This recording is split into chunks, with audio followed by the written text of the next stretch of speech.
दोस्तों, अगर आप और अच्छी नींद चाहते हैं तो हमारी प्यारी सी ऐप नींद को इंस्टॉल करें। इस ऐप पर आपको एक्सक्लूसिव स्लीप स्टोरीज़ मिलेंगी और आप बिना यूट्यूब प्रीमियम के भी इन स्टोरीज़ को बैकग्राउंड में सुन सकेंगे।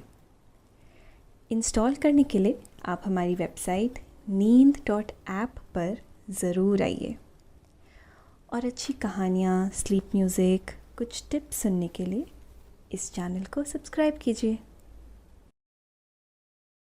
अगर आपको शांभवी यानी मेरे द्वारा कही गई और भी कहानी सुननी है तो कमेंट करके मुझे जरूर बताइए। लाइक, शेयर एंड सब्सक्राइब करके हमें सपोर्ट करें। नमस्कार, मैं हूं शांभवी और आज सुनिए लेखक सहर फातिमा द्वारा लिखी एक बहुत ही सुंदर कहानी, सरपंच जी का समझदार बेटा।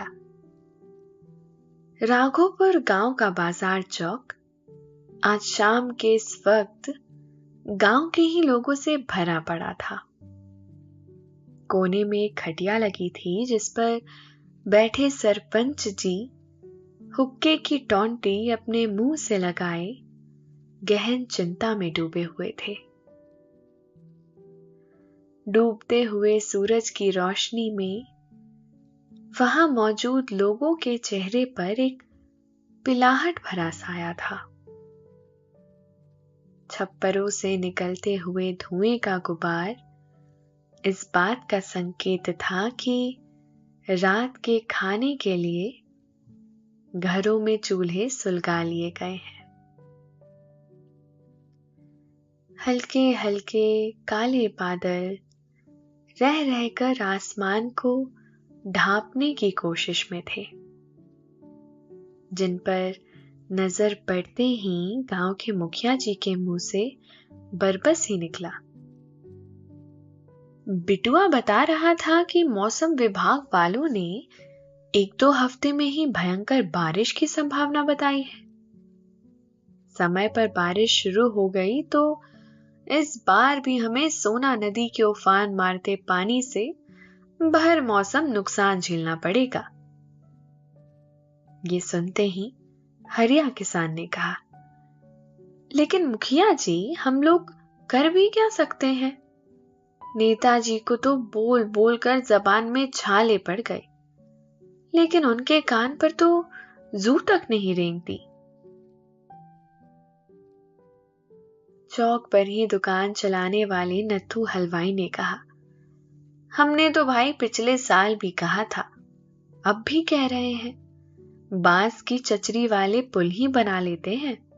अरे कुछ तो आसानी होगी। तब मुखिया जी ने कहा, सोना नदी का उफान तो बांस की चचरी वाले पुल को भी बहा ले जाता है नत्थू भैया। ऐसे में उसके भरोसे कैसे रहा जाए?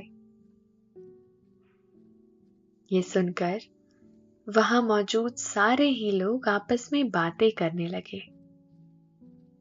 किसी की समझ में नहीं आ रहा था कि हर साल बरसात में आने वाली इस मुसीबत से छुटकारा कैसे पाया जाए। आगे इस पे सरपंच जी ने क्या कहा, हम आगे जानेंगे, लेकिन इसके पहले थोड़ी तैयारी कर लें। तो पहले आप अपने आसपास की सारी लाइट्स ऑफ करके आराम से लेट जाएं। अपनी आंखें धीरे से बंद कर लीजिए। अब थोड़ा सा अपने शरीर को आराम दीजिए। थोड़ा और आराम दीजिए। अपने शरीर को बिल्कुल ढीला छोड़ दीजिए। कोई टेंशन नहीं, कोई तनाव नहीं। अपने दिमाग में चल रहे सभी विचारों को, चिंताओं को त्याग दे। एक शांति सी महसूस करें। सारी नेगेटिव, सारी पॉजिटिव विचारों को धीरे धीरे निकाल दें। हाथों को सीधा करें और अपने कमर के साइड में रख लीजिए।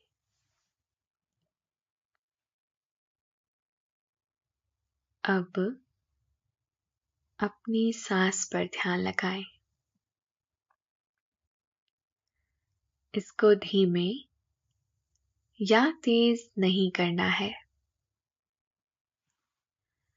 बस ध्यान देना है कि कैसे वो आपके अंदर प्रवेश कर रही है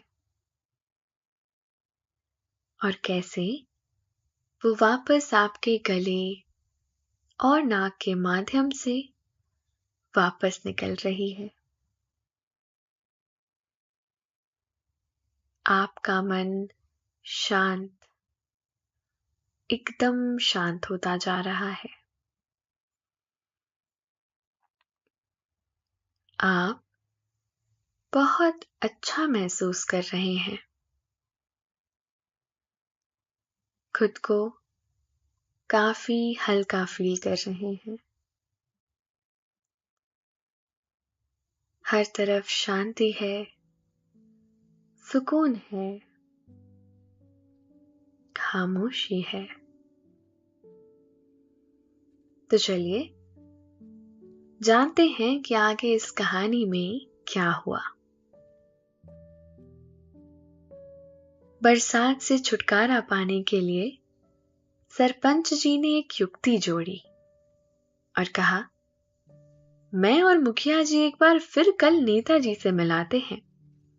शायद इस बार वो हमारी बात रख ले। आखिर अगले साल चुनाव भी तो आने वाला है। सरपंच जी की बात सुनकर सबने हामी भर दी। वहां से निकलकर सरपंच जी तेजी से घर की तरफ बढ़ गए, क्योंकि आज शाम 6 बजे की गाड़ी से उनका इकलौता बेटा समर पूरे 6 महीने बाद घर लौट रहा था। एक तरफ गांव की चिंता और दूसरी तरफ समर के आने की खुशी। सरपंच जी ना तो ठीक से खुश रह पा रहे थे और ना ही ठीक से चिंता मुक्त। इसी उधेड़-बुन में जब वो घर पहुंचे तो देखा कि समर वहां पहले से ही मौजूद था। उन्हें देखते ही समर ने एकदम से आकर उनके पैर छुए। तब सरपंच जी ने खुश होते हुए उसे गले से लगा लिया। फिर उसकी पीठ थपकते हुए बोले, इस बार इतने दिन लगा दिए बेटा? आंखें तरस गई थी तुम्हें देखने के लिए। तब समर ने भी मुस्कुराते हुए कहा, देर से आया हूं बाबा, लेकिन आपके लिए बहुत बड़ी खुशखबरी लेकर आया हूं। ये सुनते ही सरपंच जी ने पूछा, कैसी खुशखबरी भाई? समर ने पास ही रखे हुए बैग से एक फाइल निकाली और फिर किचन से आती हुई मां की तरफ बढ़ गया। फिर लाड से उनके कंधे पर हाथ रखकर उन्हें थामे हुए सरपंच जी के पास लेकर आया और उनके बाजू में बैठते हुए कहा, मां, बाबा, आप दोनों ने मुझे इतने दिन खुद से दूर रखकर तपस्या काटी है। आज उसका फल लेने का समय आ गया है। ऐसा कहकर उसने उस फाइल से कागज निकाला और सरपंच जी की तरफ बढ़ा दिया। सरपंच जी ने खुशी और आश्चर्य के मिले जुले भाव में गोते लगाते हुए उस कागज को थामा और उस पर नजरें दौड़ानी शुरू कर दी। जो जो वो पढ़ते जा रहे थे, वैसे वैसे उनके चेहरे की चमक बढ़ती जा रही थी। समर की मां ने जब उनके चेहरे के भाव देखे तो कुछ शिकायती अंदाज में बोली, अरे आखिर इसमें लिखा क्या है सरपंच जी, हमें भी तो बताइए। तब सरपंच जी ने भीगे हुए लहजे में कहा, अरे समर की मां, समर की यही ब्लॉक में सरकारी नौकरी लग गई है। यह सुनते ही समर की मां की खुशी का कोई ठिकाना ही ना रहा। समर ने एकदम से उन दोनों को गले से लगाते हुए कहा, यह सब आप दोनों के आशीर्वाद और भगवान की कृपा है मां।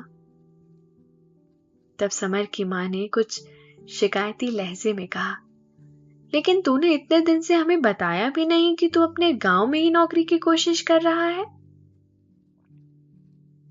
समर ने मुस्कुराते हुए कहा, अगर मैं ये पहले बता देता तो आज आप दोनों के चेहरे पर इतनी खुशी कैसे देखता।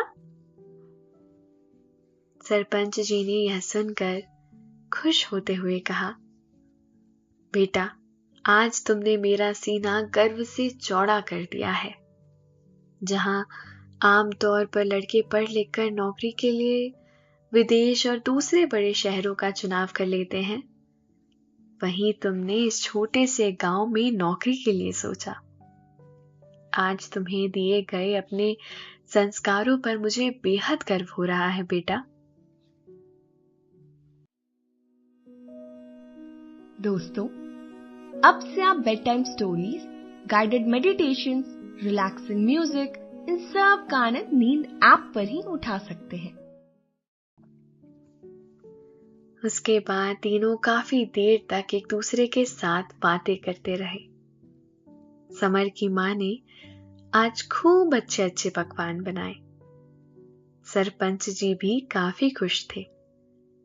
लेकिन इन सब के बाद जैसे ही वह फिर से सोने के लिए बिस्तर पर आए तो उन्हें एक बार फिर से पुल की चिंता ने आ घेरा।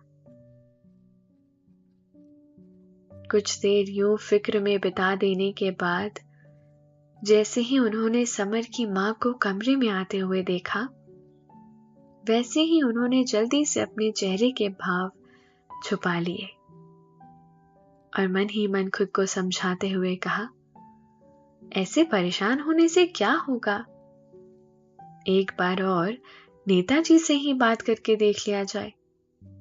उसके बाद की बात बाद में सोचेंगे कि इसके अलावा और क्या रास्ता हो सकता है। ऐसा कहते हुए सरपंच जी ने आंखें मूंद ली। अगले दिन तय वक्त पर मुखिया जी और सरपंच जी दोनों ही नेताजी से मिलने के लिए निकल पड़े थे। नेताजी के यहां पहुंचते ही पता चला कि वह अभी बाहर निकले हुए हैं, लेकिन सरपंच जी ने आज ठान लिया था कि उन्हें नेताजी से मिलकर अपनी बात रखनी ही थी और उसके बाद ही वहां से लौटना था। इसीलिए वह मुखिया जी के साथ वहीं बैठे और नेताजी के लौटने का इंतजार करने लगे। काफी देर बाद जब नेताजी वापस लौटे तो पहले तो उन्होंने दोनों को टालने की बहुत कोशिश की, लेकिन जैसा कि सरपंच जी आज सोच कर आए थे, उन्होंने जैसे एकदम से जिद सी बांध ली थी। नेताजी के लाख ना चाहने के बाद भी उन्हें सरपंच जी और मुखिया जी से मिलने के लिए बैठक में आना ही पड़ा। उन्हें देखते ही सरपंच जी ने बिना किसी लाग लपेट के कहना शुरू किया, देखिए नेताजी, हम जानते हैं कि आपका समय बहुत कीमती है, लेकिन गांव वालों ने कुछ सोचकर ही आपको अपना प्रतिनिधि बनाया है और इस नाते आपका यह कर्तव्य बनता है कि आप गांव वालों की परेशानियों को हल करने की कोशिश करें। इतना कहकर सरपंच जी ने मुखिया जी की तरफ देखा। तब मुखिया जी ने कहना शुरू किया, हाँ नेताजी, हर साल सोना नदी की वजह से गांव वालों को कितनी दिक्कत झेलनी पड़ती है। यह सब कुछ आपसे छुपा हुआ नहीं है। अब गांव की बनावट ही कुछ ऐसी है कि आधा गांव इधर बसा है और आधा गांव उधर। नदी के पार के लोगों को जहां हाट बाजार के लिए दूसरी तरफ जाना होता है, वहीं नदी के उस पार के लोगों को स्कूल के लिए इस ओर आना होता है। लेकिन बारिश में सोना नदी का जल स्तर इतना बढ़ जाता है कि इधर के लोग इधर रह जाते हैं और उधर के उधर। ऐसे में आपसे विनती है कि अपने फंड से एक पुल का ही निर्माण करवा देते तो गांव का भला हो जाता और गांव के लोगों की जिंदगी आसान हो जाती। पूरी बात सुनकर नेताजी तपाक से बोले, अरे सरपंच जी, आप लोग तो बिना मतलब का लोड लिए बैठे हो। मैंने पहले ही आप लोगों की अर्जी ऊपर पहुंचा दी है।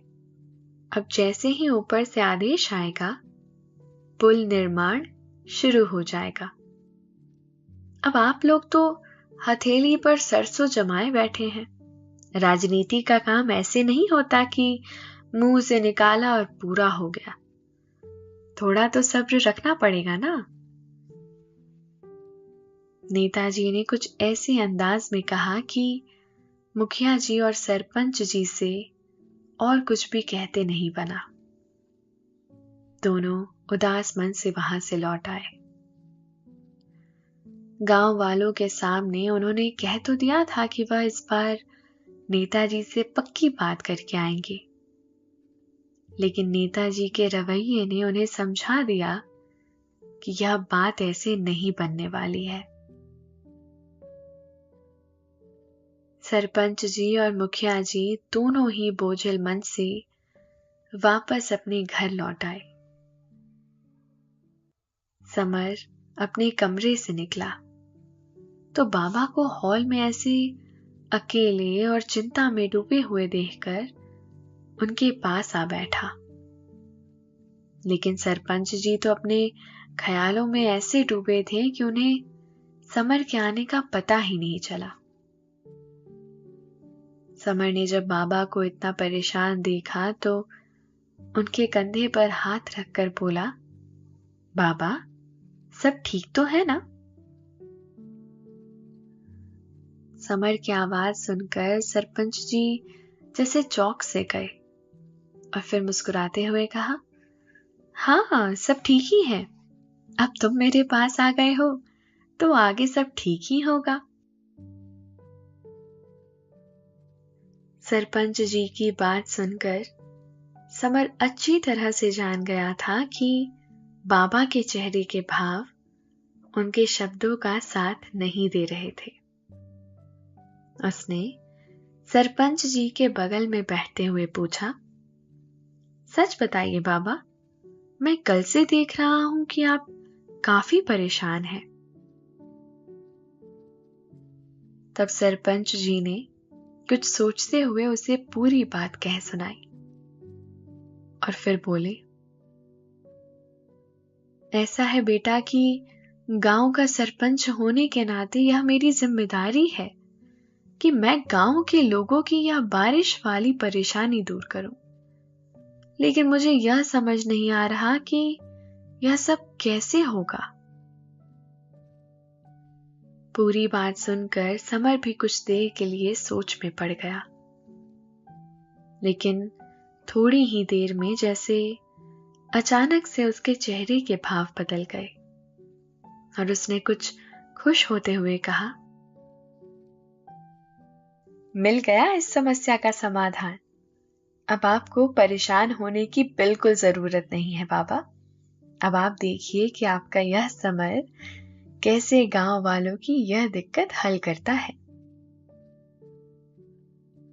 समर को इतने आत्मविश्वास के साथ यह बात कहते हुए सुनकर सरपंच जी ने कुछ चौंकते हुए पूछा, लेकिन आखिर तुम्हारे दिमाग में ऐसा क्या चल रहा है? जिसकी वजह से तुम्हें लगता है कि गांव वालों की इतनी बड़ी समस्या हल हो जाएगी। लेकिन समर ने यह तय कर लिया था कि उसे क्या करना है, और वो अपना प्लान अभी फिलहाल गोपनीय ही रखना चाहता था। इसीलिए उसने सरपंच जी से कहा, बाबा, आपको मुझ पर यकीन है ना? आप बस बेफिक्र रहिए, मैं जो भी करूंगा वह गांव वालों की भलाई के लिए ही करूंगा।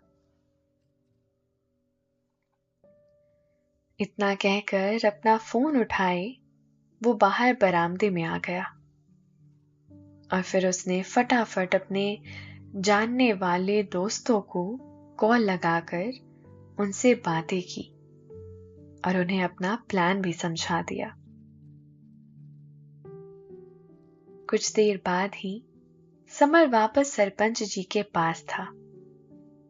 उसने सरपंच जी को एक बार फिर से दिलासा देते हुए कहा, सारा प्लान तैयार है बाबा, आपको बस इतना करना है कि आपको बस इस बार 15 अगस्त के कार्यक्रम में नेताजी को सपरिवार झंडा फहराने के लिए आमंत्रित करना है।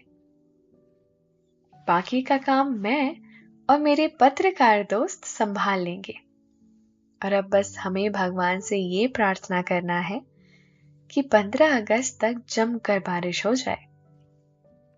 दोस्तों, अब से आप आपकी मनचाही दादी और नानी की कहानियों से प्यारी नींद की कहानियां सिर्फ और सिर्फ नींद ऐप पर ही सुन पाएंगे। तो इसी तरह हमारे साथ कहानियों के जरिए जुड़े रहने के लिए आपकी अपनी नींद ऐप इंस्टॉल करें। सरपंच जी समर के आत्मविश्वास और उसकी बुद्धि के कायल थे, लेकिन फिर भी उन्हें यह समझ में नहीं आ रहा था कि इतनी बड़ी जिम्मेदारी समर आखिर कैसे निभाएगा। मगर फिलहाल उनके पास समर पर यकीन करने के अलावा और कोई दूसरा चारा भी नहीं था। अभी 15 अगस्त में पूरे 20 दिन बाकी थे। इस दौरान गांव वालों ने अपनी तरफ से नेताजी को झंडा फहराने के लिए न्योता दे दिया था, और अब समर लगातार बारिश की भगवान से प्रार्थना कर रहा था कि हर बार की तरह इस बार भी समय पर बारिश बरसकर उसका प्लान कामयाब कर दे। और भगवान ने जैसे समर की प्रार्थना सुन ली थी, हर बार की तरह इस बार भी राघोपुर में जमकर बारिश हुई थी।